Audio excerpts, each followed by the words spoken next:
Hey everyone, welcome back to the second vlog of Into Oblivion. I'm Zed, and I'm making an adventure FPS game which tells the story of a father finding his way back home to his daughter. So without wasting any time, let's get started.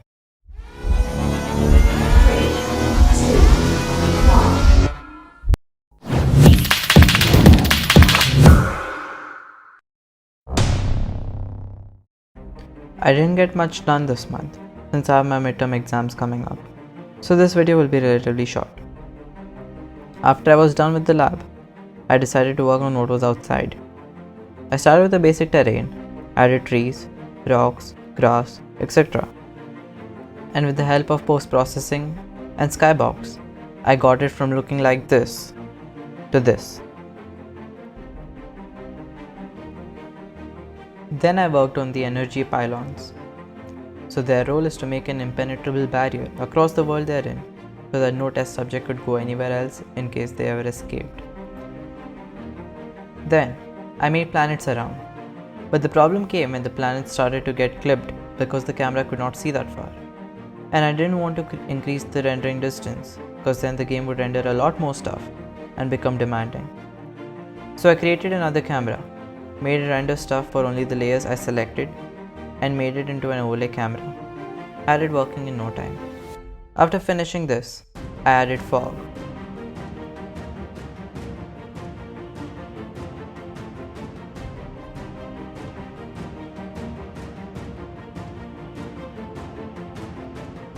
After adding all this, I started noticing a drop in frames.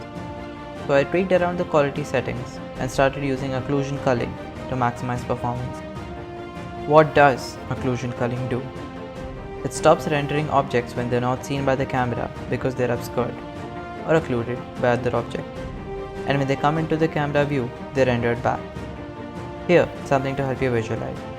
I know it seems like twice the work, but honestly, when it comes to big open worlds, it helps a lot. I was maxing out on 90 FPS before using occlusion culling, but after that, I was getting almost twice as much. Then, I added the enemies. For now it's just a very basic capsule, which patrols, chases the player when it comes close to it, and then attacks. The code for it is also very simple.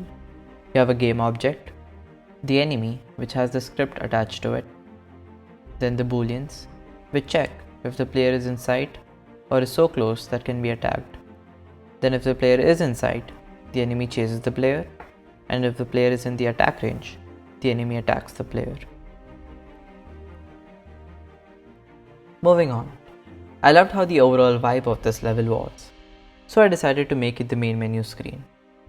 The following week, I worked on the UI, like main menu, save select, settings menu, and the pause menu.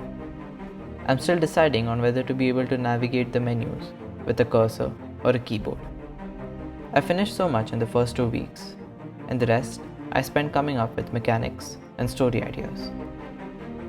To begin with, I wanted a wall run mechanic, because well.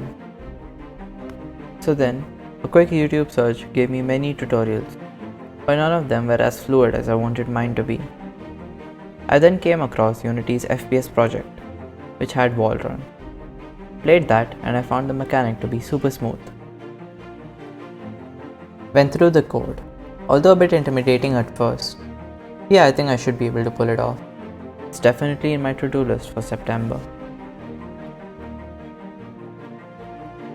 Now, as far as the change in storyline goes, one day late at night, just before going to sleep, I had a pretty brilliant idea. I was already showing his brain collapsing by adding memory flashbacks and a breaking wall. So then I thought, why not also make him black out and wake up at random places? Something like a dreamscape in a dreamscape in a dreamscape. So every time he wakes up, he's one step closer to actually waking up from the coma. But to wake up and thereby move on to the next dreamscape, he must complete the objective of that dreamscape. That's it for today. Thanks for watching.